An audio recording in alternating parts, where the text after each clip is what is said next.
Good evening, everyone. My name is Abhishek Jain, and I'm pleased to invite you all to the Know Your Exam or the KYE series by Planty. This session will be focused on English for international competitive examinations. Today, we are fortunate to have with us Katherine Abraham, who is an international author and a public speaker who indulges in teaching English as a passion. She's completed her studies in law, literature, journalism, and business administration. Currently, she is pursuing her master's in political science. Apart from teaching, she also works as a research assistant to Dr. Shashi Tharoor. In today's session, Katherine will be speaking in detail on the various international competitive examinations for English, how to prepare for them, and to score well in them. I would now like to hand it over to Katherine to begin this session. Thank you very much, Abhishek, and it's wonderful to be here. It's been a while. I know I canned this plan a while earlier thanks to my ill health, but thank you so much for being so patient and having me on your Know Your Exam series. So good evening, everyone. I hope you're doing well, staying home and staying safe. So you're here perhaps because you want to give an international exam in English, for the English language, of course, and you're probably at your wit's end as to how do I work on a good strategy to actually get through these examinations without having to spend too much in terms of not just money, but also in terms of time and effort. Or maybe you've just looked at multiple tips and tricks and you're absolutely confused as to where do I go from here? How do I know what works for me? You know, all of these questions are very, very valid questions. Let me put that at the very beginning. As someone who has been teaching for over a decade now, I come across various students having different issues, all right? Whether that's with the English language fundamentally, just the language, or it's probably just because their strategizing is really, really weak. Now, to begin with, as someone who has been teaching this language, I can tell you one thing. This is an overrated language. I said it, okay? I've lost track of the number of students, teachers, university level professors who come up to me after I deliver a talk asking me how much time I took to prepare my lesson. Okay, if they can borrow my lecture notes or even they can learn to strategize with me. My answer nearly always is yes. I give them my notes, my strategies, only to later hear from them lament on how it didn't work with their classes. How could it? When you really haven't informed me the purpose of why you're borrowing it from me. You've asked me for my notes, I've readily handed it over. What happens next is an entirely different ballgame. So why am I telling you this bit here? You're here for some strategies, some tips that for your international working English needs. So it's simple. Just like this entire video that you're looking at, there are a million YouTube videos giving you tips and tricks for free. And, you know, they all claim that, oh, our students have really got amazing scores. Absolutely, it could actually be a fact. But when I look at the word best practices, the question then comes, what really is a best practice? Who decides what is the best practice? Is it me as a teacher? Is it you as a student? Or is it a combination of both?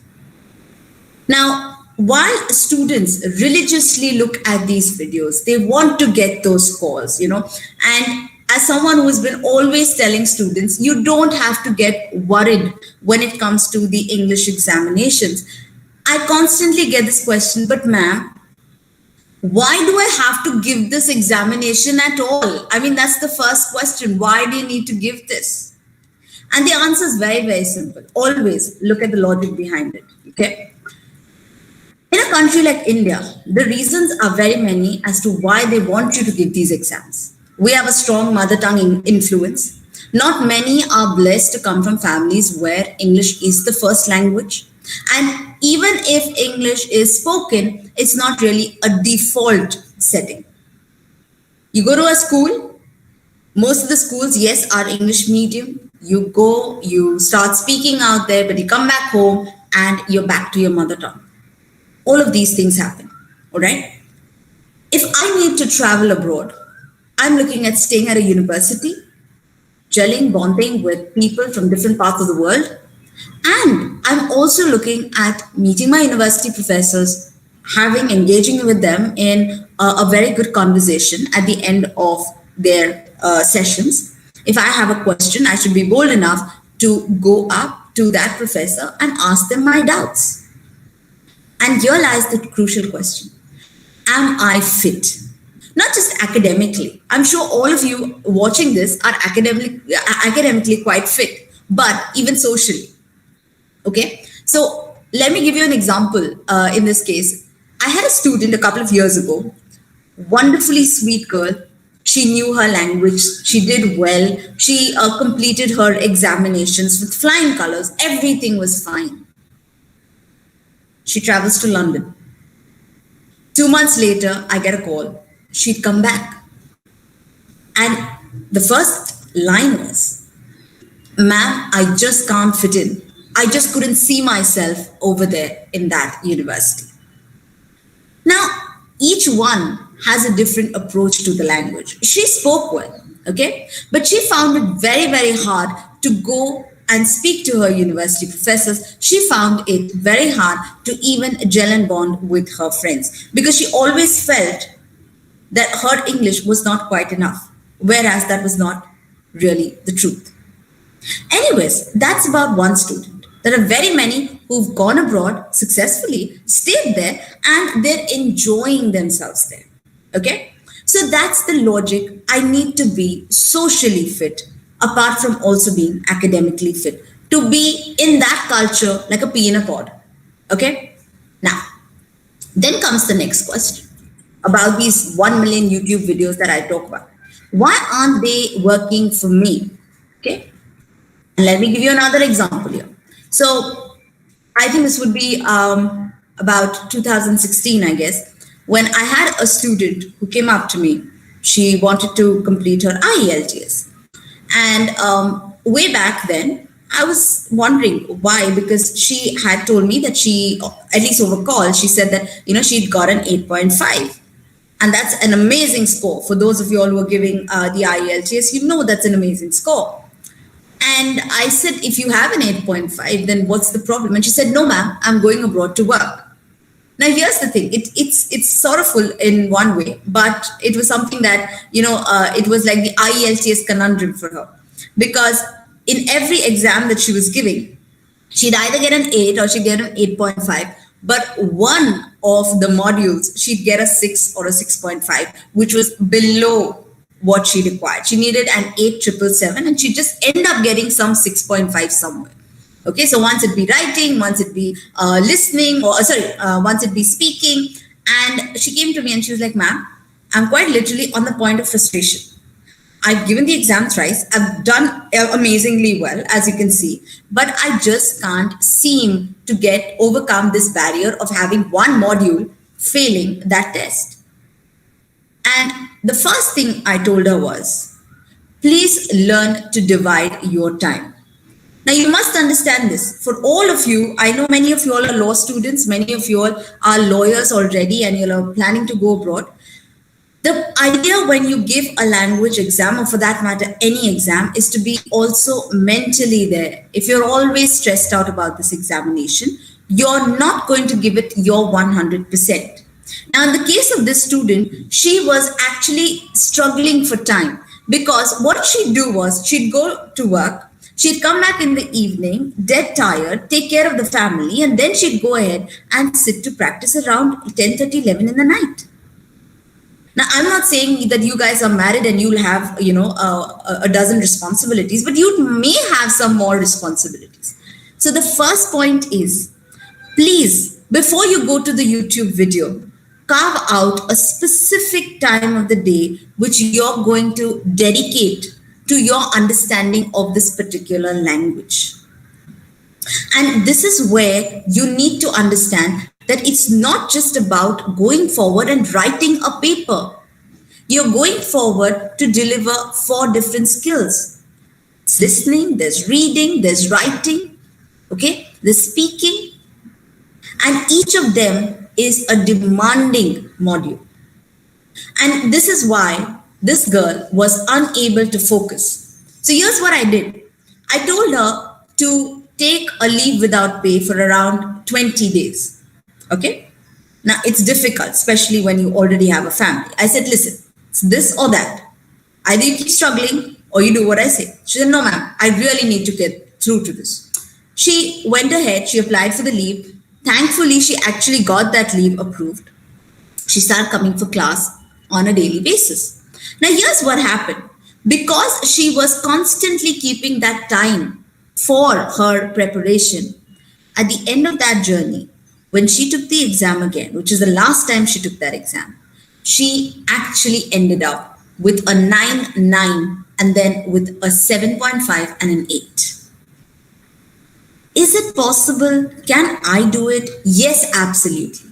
The first thing is carve out time.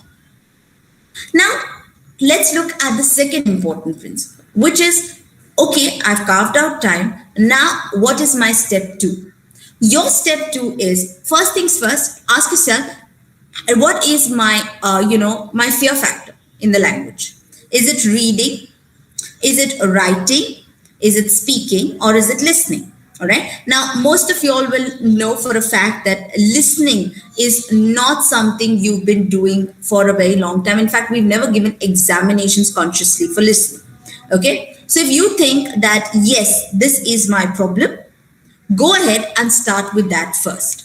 Always the toughest goes on top, which means I will always start with my fear and then I will go ahead and complete the day with any of the modules that I find is relatively easy.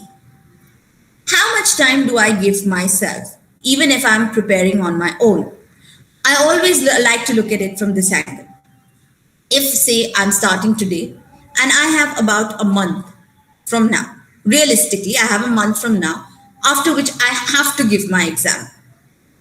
I would start off with a time factor of about 3 to 3.5 hours at the beginning. Okay? Why is this so? Because I really need to get the knack of cracking that paper, which means I need to sit down and I need to do it myself. Now, most of the students do it the other way around. What they start off is probably with half an hour, 45 minutes, 1 hour, and then they keep inching it up till the stress levels are so high that just before the exam, they've probably taken a week off. And now we're doing like 6 and 7 hours a day. Guys, it's a language. Just like you'll get bored of math and science at some point, you will get bored of English also. You don't want to stress yourself out. So you start with about 3.5 hours at the beginning. Once you understand where your scores are, heading in each module, that's when you start actually revising your schedule and bringing that time down. Right up to the fact where, when students ask me before their exam, ma'am, what do I do? There's just like 3 days. I always tell them, especially pre-pandemic, I used to tell them, go watch a movie. That's what I tell them. Because I don't want any student going in for an examination with all the stress. I want you to be lightheaded. You've done your best. Okay. Now all that you have to do is deliver. Okay. So we've looked at time. We've looked at how many hours a day I need. So I'll go like 3.5 perhaps, then I'll make it 3, then I'll make it 2.5, and then finally maybe about 1 hour. That's all. Now, in all of this comes the question, how do I now familiarize myself with the exam? So what I like to say again is go forward. If you're doing it by yourself, okay, you don't want to take a coach, it's fine. All right. You feel that, yes, I can do it. Okay, you're 100% sure of that. Then you go forward and look at the paper pattern. When you look at the paper patterns, you will realize exactly what kind of dedicated time you require for each section. Okay. Over here comes the question, but if there are so many videos giving me so many reasons to, so say for example, in many of these competitive exam lessons on YouTube, there is a principle which is read the questions before you read the passage. Okay. Now I, as a teacher, have always had strong reservations on this bit. Okay. Because here's the thing, you all went to school and college. What did your teachers actually familiarize you with first? Was it the question bank or the lesson? The lesson, right? Exactly. And that brings me to the principle that you go from the known to the unknown until you come to a point where you get the fundamentals right, which means you're understanding the vocab without a problem, you're reading in context, and then you're going forward to the questions. Now, what students in India unfortunately fail to understand is that while English per se is the same across the world in principle, the usage, the levels, the fundamental techniques in practice differ from place to place. It's almost as bad as declaring idlis as the staple food of the north and aloo parathas the breakfast food of the south. It just won't work. Okay?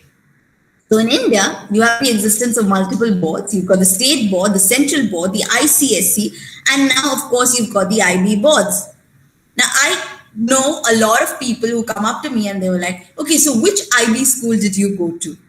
And I was like, whatever gave you the impression that I went to an IB school? In fact, for me, it was not even an option while I was growing up for the sheer issue of proximity. I come from a normal convent school, and to top it all, it was a state board. So really, did it matter? No. What matters is how much time was I dedicating to this particular language. So English, fortunately, happens to be my default language, despite the fact that I come from deep south. But I've completed my education here. I still study here. I'm working here. And I'm quite happy with everything I do. So it's neither the board, nor the fact that you had a convent schooling or you didn't have a convent schooling, or the fact that you had an IB board. It really doesn't matter. What matters is the fact that, in my case, there was this incessant need to feed my intellect by reading unreservedly. So that's point number 3. Read. You have your time and place. You know where you're starting out. Now read. Because fundamentally, when you look at reading as a task, I know I always bracket 3 kinds of readers. The I hate reading readers, the I am selective in my taste readers, and the I read unreservedly category of readers. The problem lies if you happen to be the first 2 types. That's the I hate reading or the I am selective in my tastes. Because neither does the IELTS nor does the TOEFL ever tell you that, you know what, this is what we're looking at. These are the subjects we're going to be dealing with. We're probably going to be doing only science, or we're going to do only geography or history. That's not given to you. Sky's the limit. It's a language. They're testing you on language. But here's the thing. If you do not know the simple principle of how to read in context, how will you go forward and answer the questions based on that particular passage? Worse still, you've read questions which absolutely don't make sense to you, and now you've suddenly gone to reading. Doesn't make sense. So, the idea is, why are they then telling you to read the questions first? Some say it's to familiarize you with the type of questions. Now, this would be okay if you still belong to the advanced level language, where you understood not just words, but you understood the complexities, you were good with synonyms, all of this is taken care of. Now, many students I come across struggle to figure out the word in the passage, in the context. So think about it. I don't know the root word. I'm looking at a synonym, which again doesn't make too much sense to me. And now I'm trying to make this, I'm trying to connect the dots. Don't try something that doesn't work for you. But this also comes with one more understanding. When students try to tell me, but I prefer it that way. I'm like, why not? Go ahead. Experiment. Experimentations are during practice. Please do not try the experiment in the examination, because that could cost you. Without a sound understanding of the simplest part of the puzzle, which is words and synonyms, the case for an excellent performance at the examination actually falls through. And this is true of every single competitive examination in English. Your route is reading. You don't read, don't expect, those ridiculous ideas of, oh, I'll get a 9 on 9 even if I don't read. When you start to read, that's when you will start to write better. Because now you have the power of words in your hand. And this is something I tell students, you may want to write it down. What I always do is, even today, even though I've been teaching for a long time, I've only spoken in the language. What I tend to do is, if I learn a new word, I just tend to make a note of it. Because I'd like to use it in the next 24 hours, perhaps, or in the next couple of days when I'm speaking to somebody. Learning is a continuous process, and language needs to be a habit more than just an acquired skill set. So when it's a habit, I'm speaking it every day. I'm making this conscious effort. Even if students or my teacher laughs at me, I'm trying. First day they laugh. Second day they laugh. Third day, trust me, they're going to appreciate you and they're also going to help you. But if you give up in those 2-3 days, you're going to be the one who's stuck. I cannot tell you how many students come to me. Ma'am, I don't know how to speak English. All right. It's perfectly fine. I told you at the very beginning, this is an overrated language. But you also need to understand, while it's overrated in many other senses, this is also a functional language. It's something that is going to take you places. So if you are the kinds who has stars in their eyes and you want to go abroad, you want to actually, travel, explore, even then you'll need the English language. So why not look at it fundamentally as a language I'm going to use for life, rather than a language I'm using only for an examination, which is so not true. IELTS, TOEFL, international competitive exams are all your launchpad to success. But they're the launchpad in the right direction. They're taking you to university. You go off to university, you're not speaking Hindi. You're not going to speak Gujarati. You're not going to speak Tamil. You're not going to speak Malayalam. You're going to speak English. And that tells me that I need to work on this every single day, especially when it comes to also now writing and speaking. Manifesting your thoughts in words is important, but that can only happen if I understand that I need to read. What do I read then? How do I make up my mind on what to read? Very simple. Number one, the daily newspaper.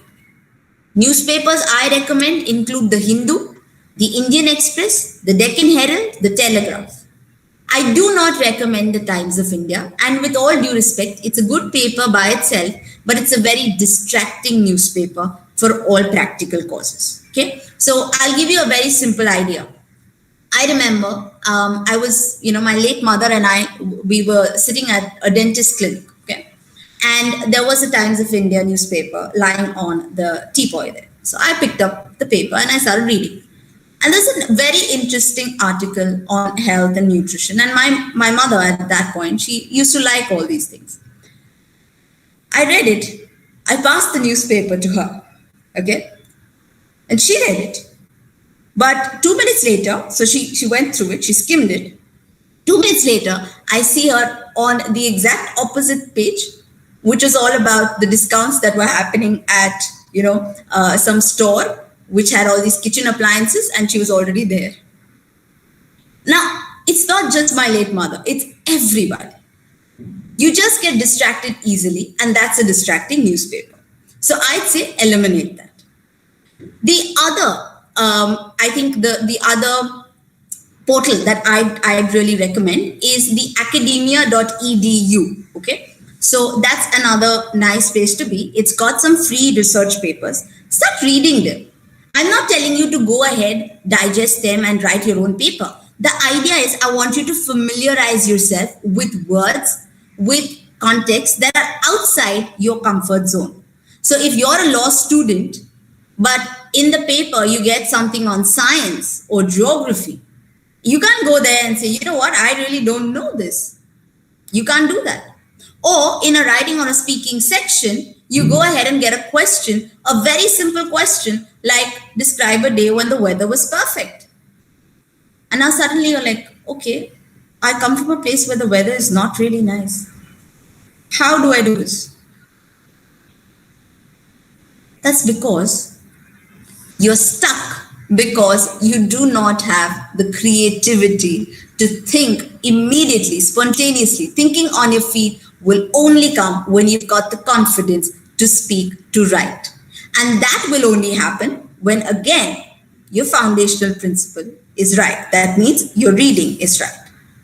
Now, talking about creativity, how do I step up my creativity, especially because I know that I have essays, I've got integrated tasks. How do I ensure that my creativity does not take a hit? Okay, reading is one point.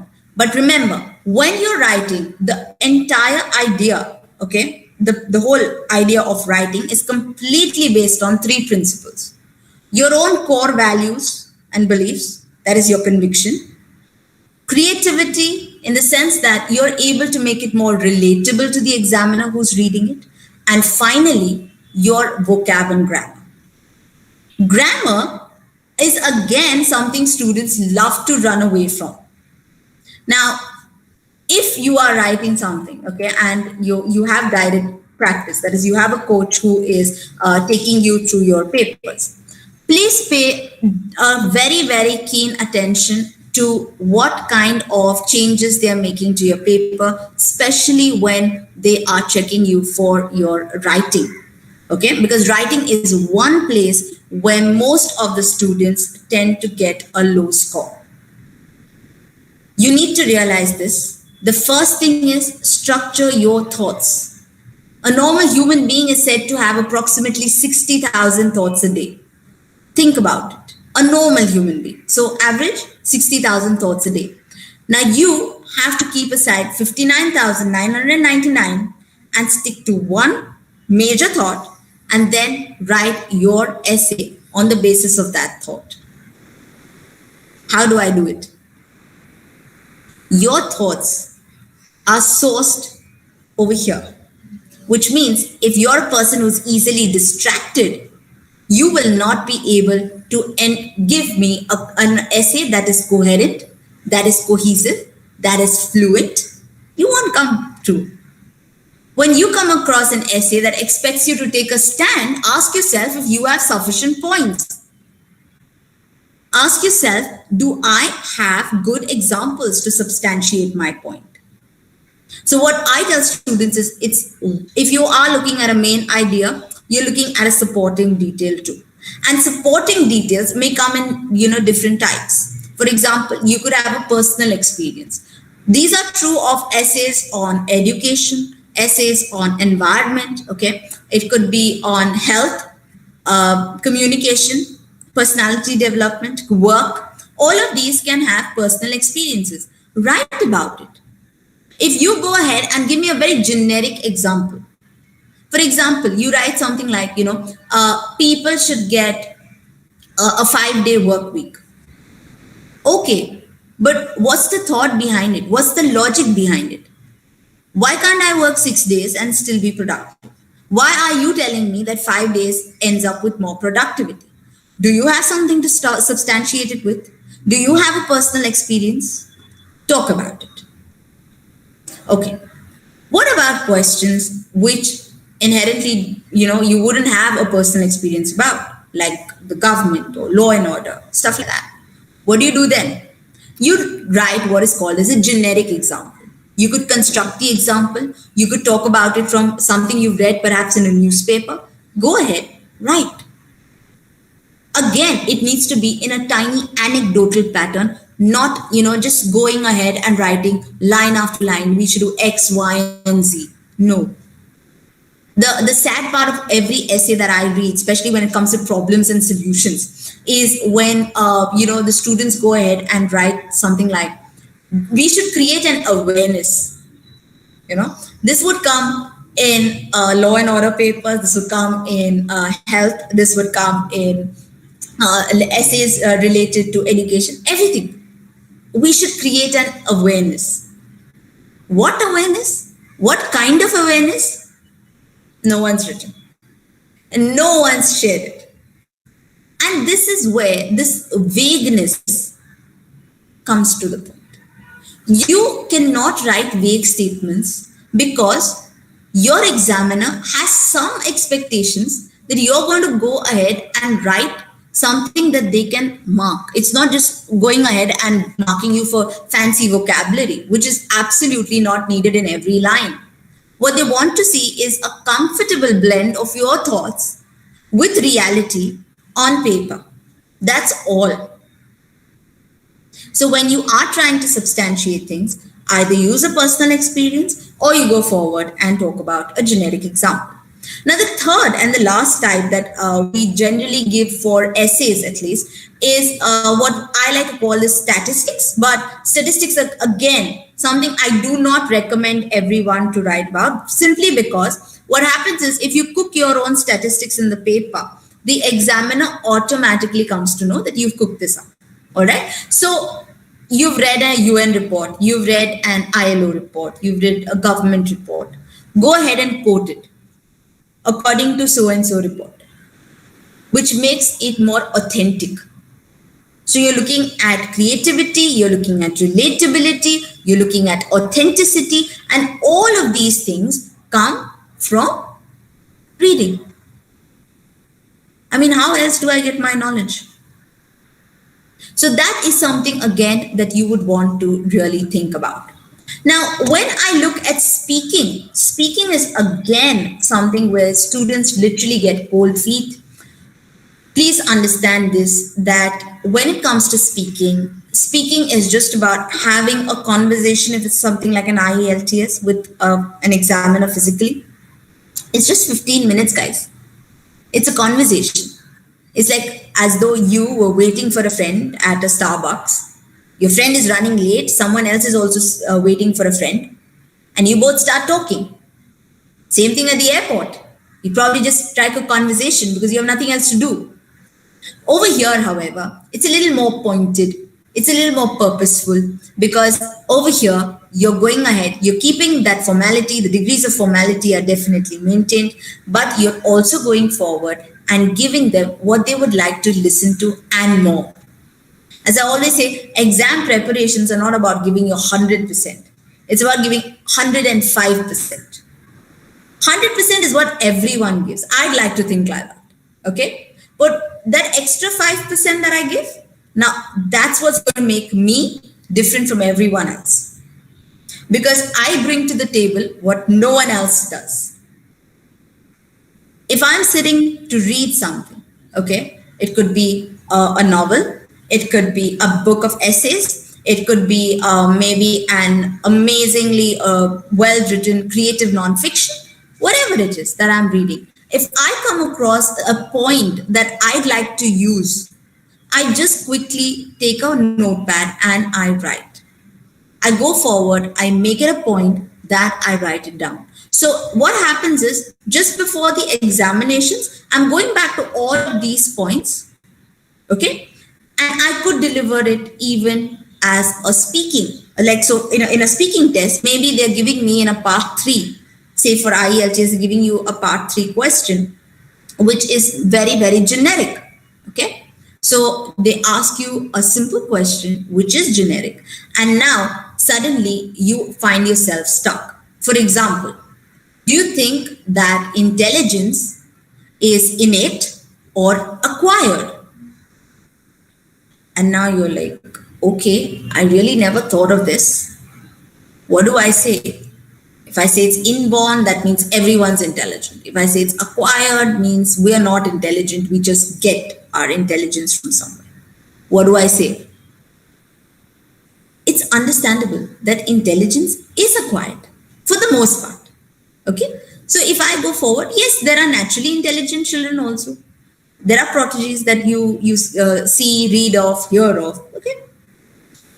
How do you then go ahead and talk about it? You can always say that, well, according to my limited knowledge, I believe intelligence is an acquired skill set, but I do understand that there are also children who are child prodigies, but they're in the minority. For the most part, I think about 90% the students tend to gather all their knowledge, their extra understanding from school, from their teachers, from their parents. So I'd like to go with them being acquired, it being an acquired skill set. Now, what's happening over here is you are giving a very rational explanation that you acknowledge that there are child prodigies, but they're not in the majority, they're in the minority. And that makes all the difference. Giving too many examples for a self-explanatory point is as bad as not giving an example for a point that needs further elucidating. And that's what I was talking about when I was talking about the awareness point, okay? The same thing can happen even in speaking.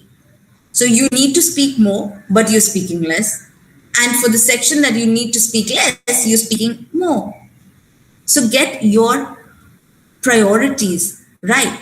Understand, do I really need to explain this point further? Does it really need an explanation, an example, or is it very, very clear? Okay, now, another question, that comes up, and I'm going back a little bit, I'm going to digress, especially with writing and speaking. So I'm just going to focus on these. Let's say you're dealing with a question on the death penalty, okay? Now, again, the question is, do you agree or disagree? And you blindly state, okay, I agree or I disagree with a continuance, but that is really a vague statement. You're giving me a vague statement, but you're not telling me why it's a good or a bad thing to happen to people.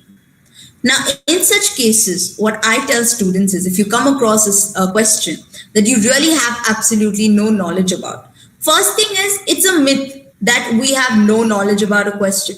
We do. It's just that we really haven't given it a thought, a conscious thought. It hasn't crept into our conversations with our friends and family. So it hasn't been a priority in our conversations. But do I know something about it? Yes, I do.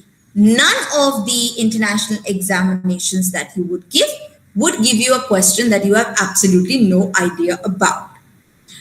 A trick question in this is, suppose you get a question like, in your writing paper, some people believe that developing countries must invest in space research. Others believe that this is an unwanted expense. Discuss both sides, share your opinion. Trust me on this. I've had the most vague answers for this question because people are describing why space is important. I had a student, I still remember, who actually went forward and said, if the earth becomes overpopulated, if we know that there is life on Mars, we can just shift to Mars. Amazing. Practical? No. So I wouldn't write it. Okay. But jokes apart, how do I then go forward and write about this particular question? First thing is understand the question. They said we should spend, which means it's an economics question, not a space research question. You need to understand the difference. They're asking you, should developing countries spend on space research? So the whole idea is about expenses. So if I come from a country like India, okay, where we do have unemployment, poverty, you've got the pandemic on your head now, okay? Would space be really at the top of my priority list? I should not like to think so. I do not want that. But in a country which is tinier, perhaps they have very little problems, countries like Sweden, European Union countries, where they're slightly better than us, maybe they would invest better and it would make for a better deal for them. But answering with stuff like, if the world gets overpopulated, we'll shift to Mars and stuff like that is really playing it low. This just tells the examiner that you haven't really thought about the question. More important, he feels that, you aren't really there to give an answer. You're just trying to fill in the words just because I would be, qualifying for a negative mark. So in these kind of cases, I always say this, if you're a law student, read engineering stuff, read science stuff, read everything else, read economics. If you are an engineering student, read law, read articles on law. I'm not telling you to go and pick up law books, but read some articles. Just keep yourself aware of your environment. That's all that's required. Because at the end of the day, guys, if you're giving vague statement, okay, when you try and you work on reasoning, when you try and later on try to, write some fancy words because the examiner may get impressed, you're really not doing yourself any good service. In fact, you're doing yourself a disservice and you're also putting off the examiner. And I like to think that you do everything. The only thing you don't do is irritate the examiner. Okay? Do not irritate the examiner. Understand they're also human beings. Yes, they're going to be there. They're going to be correcting your paper in the most objective manner. But at the same time, if you're giving them reasons to cut your scores, why blame them for cutting it? Now, what about the students who have a genuine problem thinking on the spot? You don't have a problem thinking on the spot. It's just that you have a problem with distraction. So I'd like to tell you this. If you have a problem, you are genuinely distracted when it comes to listening, when it comes to writing, sometimes even when you're speaking, I'll just tell you this. Please download 2 apps. I really recommend them. One is the Calm app. Okay, CALM, Calm. Okay. The second is the Headspace app. Now, these 2 apps, I'd like you to listen to them in the mornings. Okay. Or the last thing before you head to bed. It just keeps you a lot calmer. The more you calm yourself down just before your examination, in fact, even during the process of preparing, you will realize that you're getting better and better. When you go forward, when you are reading, when you are writing, it's all, the whole of language is an integrated task. And I like to tell students, don't go ahead and only write those fancy words in your notebooks or in your essays.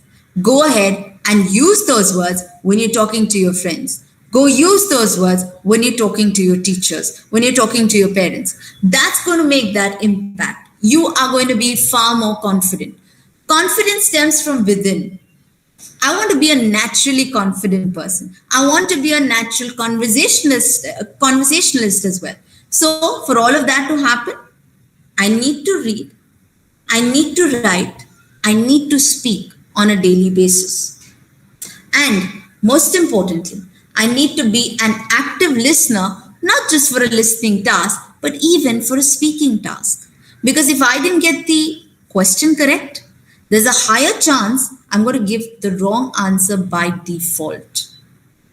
Now, for those of y'all who are giving examinations, and I'm going to wrap this up in a little bit, those of y'all who are giving examinations for the simple idea you're going to work abroad, okay?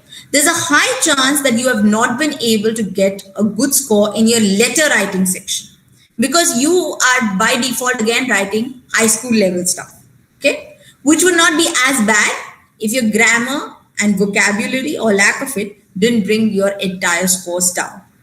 So if you have letter writing, please start looking not just at samples, please. I'd like you to go forward and actually look at letters that were written before in the past. Go forward, read them, understand them, look at better ways of expressing yourself.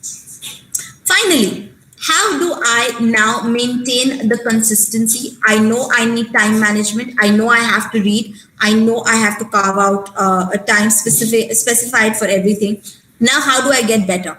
Simple 3 principles, FTP, focus, practice, time management. Okay. Now, time management I've done in detail. Focus is what I want you to understand. If I'm sitting down to work on a listening section, I should not be in a place where my parents are talking, my siblings are fighting, I have my TV on. No. Big problem there. I'm practicing to speak. I'm doing a mirror activity. I'm going forward. I'm sitting in front of a mirror. I'm trying to get my confidence levels up. Do not do it at a time when you're stressed out because there'll be a huge lack of focus. You'll be distracted. So you've had a bad day. You don't want to do it. Don't do it. But don't do it badly. That's key. I do understand that everyone has a really packed schedule. I do it as well. I have days when I just don't do anything. And I'm very happy with that. Reason, I know I'm going to do double the next day without feeling angst and without feeling anxious. I'm just going to do it because I felt I needed a break. I took that break. Please take regular breaks. Okay? Practicing on a daily basis is important so that you go forward and give the correct answers. Okay? Like I always say, it's speaking and writing. You don't really have a right and wrong. No one's really wrong. It's just how you deliver. If you think death penalty should be retained, you must be having good reasons for it. Share it. That's all. Someone else feels no, death penalty is, against human rights and so on and so forth. Okay, that's his opinion. Here's the good news. Both of you are right. The bad news, who did it better? That matters. So you want to go ahead, propose, ensure that everything you've written is written in a stylized format, is written with a logical flow. And at the end of the day, please remember to check what you've written. When you check, look out for genuine spelling mistakes. If teachers, when well back in school, used to tell you, no, you've got pathetic spellings. Your friends tell you have pathetic spellings, you write in SMS language. Stop using SMS language. I had a student who wrote to me the other day on WhatsApp. Ma'am, hi, are you there? And her there was DER. Okay? Think. DER, if I pronounce it, it's dare. D, separate pronunciation. THERE, TH, literally no connection with the, and that's where all your pronunciation problems start. And hence, you don't want to write anymore in SMS language. You don't want to go ahead and write only R for ARE or OUR to a point that you've forgotten when ARE happens and when OUR happens. Okay, please stop. Do it nicely. Even if you're writing an SMS, even if you're writing a WhatsApp text, I need you to please be doing it mindfully. It's the small things that count. Unfortunately, we like to look at exam as this, thing that is out of the world. It's otherworldly. And then all of my other tasks on one side, my exam on one side. How about trying to integrate it? Integrate those words. Integrate your speaking section. I even tell my students, go ahead. You are all connected now. Thank God for the pandemic here. Because you are all connected over a phone call. You are all connected on Zoom, on Gmeet, all of these. Take 15 minutes, start talking to each other. Pick a topic. Start talking to each other. The minute you start talking to each other, you get 15 other points that you probably did not think of when you started off. You're stuck in an essay, go have a conversation with a friend. You'll see that there are just how many opinions are coming out in 15 minutes. That's it. Come back, write your own thoughts. This is how I like to look at anything related with English. It's not just a competitive exam. If I make English a part of my life, I can be anywhere in the world. I can be giving a TOEFL, an IELTS, a GRE, a GMAT, everything without ever worrying how much will I end up with. Because it's become a part of me. It just comes as easy as breathing. And that's the level you want to touch. It's a continuous process, guys.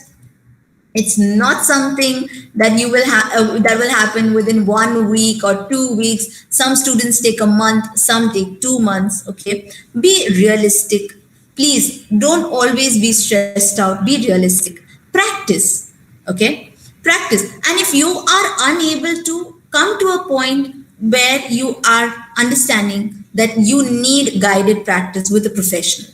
Okay, professionals are essentially there so that they can actually cut down not just your attempts, but also your stress levels. Okay, Rather than giving multiple attempts and wasting your money and time and energy, why don't you just go to a teacher, ask them, please help me out. Okay, you're probably going to invest. It's an investment. English is an investment. Take it at 20, take it at 40, take it at 80.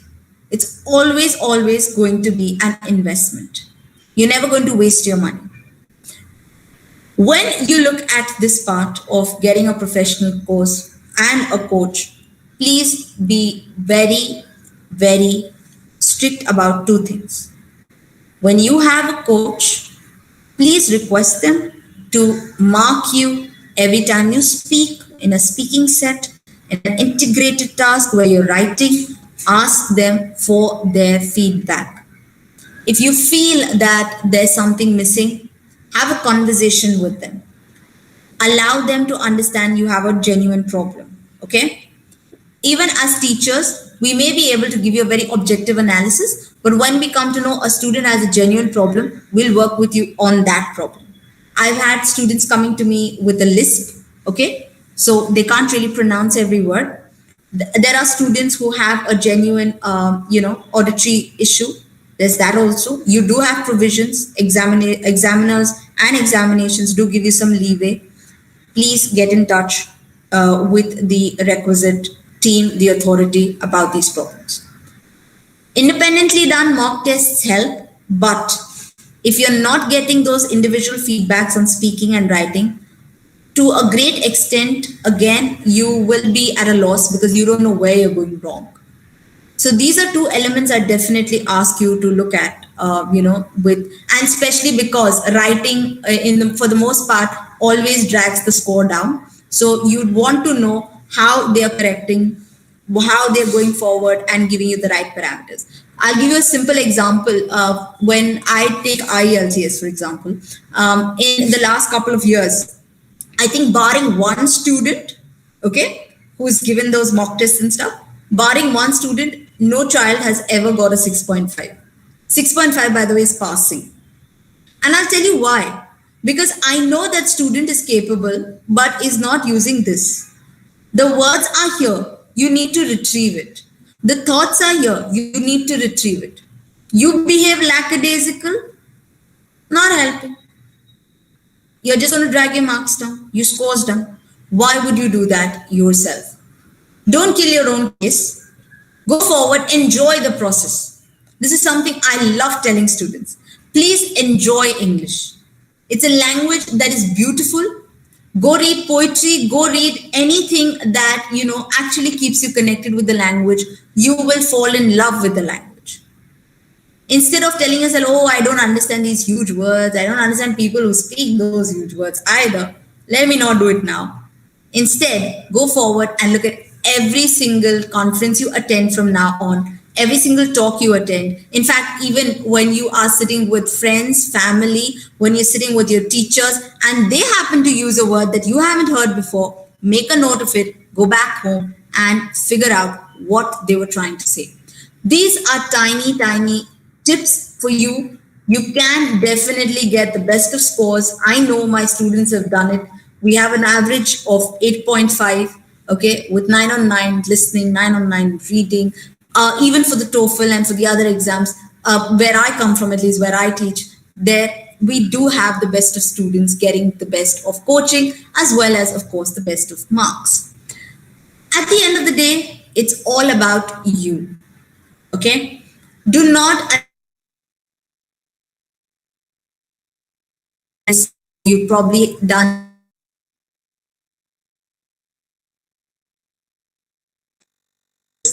but for yourself. There are many more cases, many more people. I have colleagues of mine who have gone forward, done right up to graduation level in Marathi or some other regional language. They speak beautifully in English. You won't even know that the student, as a student, he went to a simple Marathi school or he went to, a Malayalam school. They speak so beautifully. And may I offer you a simple truth here? I've met students studying at the best of schools and colleges across India with a hesitation to speak and convey their thoughts. And I've seen students with a strong regional background persevering so hard that they have made it to the band 8. So make peace with the fact that you probably did not have all those facilities at the beginning, but you have it now. Use it. Use Auntie Google for understanding your words, getting to a particular place where you can do your reading very, very comfortably, and tell yourself, I can do it. You can get to the zenith of any exam you opt to give. Just practice, practice, and keep understanding that it's a continuous skill. You need to keep honing that skill. You can build your vocab in 3 ways. You can listen to YouTube TED Talks. You can listen to Audible. You can go ahead, listen to very good, commencement speeches also, just to get an idea of how they speak, how beautifully they carve their thoughts, Do all of this even apart from reading. And as you understood now, it's not about a generic practice. Those best practices, there are no best practices. It's really about you. You go ahead and try for yourself a few practices. Pick some which you connect with. Strategize on it. Understand that there's a knack on working on all of these things. And then finally, if you need to learn English from scratch, you need to go back to the basics. Please go back to the basics without feeling shy, okay? And ask yourself the honest question at the end of the day. Am I ready to do this on my own? Do I need help? Or I am just trying to save myself some money, but actually ruining my peace of mind and everything else in the process, okay? So I hope that these general tips on how to crack the English examinations, especially at the international level, have been helpful to you. I look forward to hearing from you and your questions. And thank you so much for being such a wonderful audience. Thanks a lot, ma'am. I think that was a very, very detailed presentation. And I think that you've given a lot of tips that were really, really helpful for just about taking any international exam in English. So thanks a lot for that. I think I have only one question for today's session. And that is very specifically something that happens when students are applying for, let's say, master's programs, or even if it's just jobs outside of India. They have a requirement of taking certain specific exams that they only realize on the last stage of their master applications. So they have, let's say, about 2 to 4 weeks maybe to just prepare for that exam, write that exam, and get an acceptable score. Are there any special tips that you would want to give to this particular audience on how they could actually prepare and do well in these exams? Okay, that's a good question, Abhishek. It happens quite often. I mean, it's not something that is not a known thing. Yes, it does happen that students, especially if they are applying on themselves to master's programs abroad, and in fact even bachelor's programs abroad, what happens is they come to know maybe you've got about 15-20 days. Now in such cases, what I strongly recommend is take a mock test, okay, with a reputed coaching center. I'll give you that. Why am I saying that? Because generally when you take a mock test which is giving you all the parameters, so they would definitely rate you, rank you on the basis of whatever you've given them. Now this gives you a realistic understanding, all right, a realistic understanding of exactly where you are in the whole idea of giving that exam. Okay, so say for example, a student has a genuine problem with reading. Okay, now up until now it's been fine because reading was all about going forward, and you just do a cut copy paste. I mean, even if you see the board papers, they just do a small cut copy paste, eliminate certain words, that's your fill in the blank. Okay, now in an IELTS or an TOEFL or whatever, they use extensively a lot of synonyms. All right, now here's the thing. When you want to go forward and give an examination like this and you want to crack it in one attempt, it's always preferable that you go ahead with a little guidance, which means I would always go ahead and look at guided coaching. Okay. Now, why is this also, other than that, important? Like I said before, it's also about the writing and the speaking parts. Because if you don't know what are the parameters, see, British Council will give you, IDP will give you, the TOEFL, the ETS will give you, all the parameters are written. But how do I interpret that parameter? I may think that I speak beautifully, but the examiner may not think that way because his parameters are pretty set. So I would want to go forward and look at that kind of coaching. Now, what if I am unable to get a really good coach? Even that is a question that comes up. I don't think, at least now with everything going online, okay, so the organization that I work with, TC Global, we have, for these kind of cases, we have tinier courses that happen. But even otherwise, if suppose by chance you're not able to get a coach, then what I will strongly recommend is you try and, as I said, divide your time correctly, okay? Then you start with your problem area first.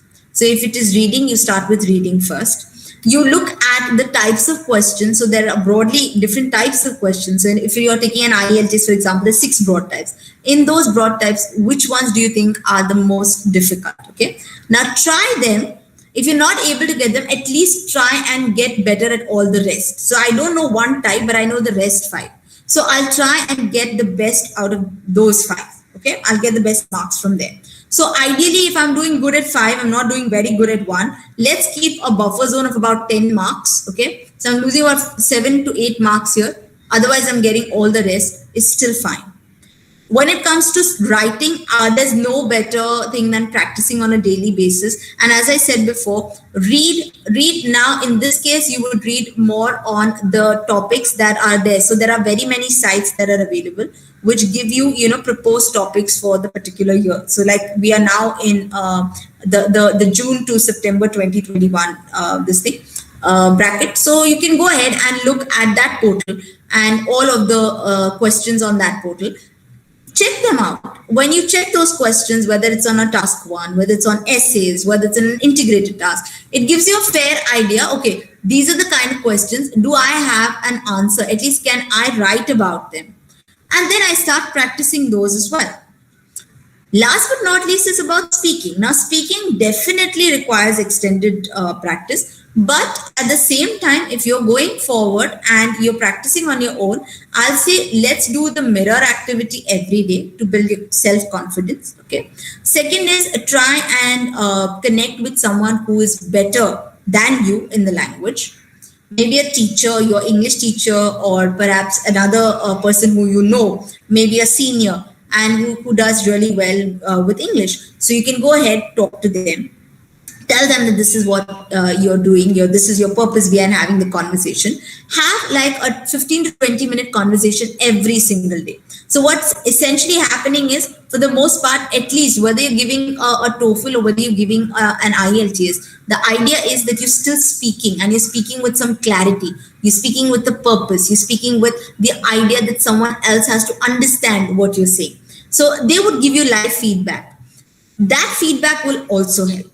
Now, ideally, these are a couple of generic tips. But as far as I'm concerned, if you are coming from one of the biggest cities where there is access, they do have certain tiny crash courses available. But please make sure that you are going to a reputed good institute to get that kind of coaching. That's all. Thanks a lot for that. I think that definitely answers that question. And with that, I come to the end of the Q&A session. So thanks a lot, ma'am, for taking out the time for this wonderful session and the wonderful tips that you've given us for all of these exams. And I would just like to take this opportunity on behalf of Team Plant to thank you for this. Thank you very much, Abhishek. Thank you. Thank you for having me here.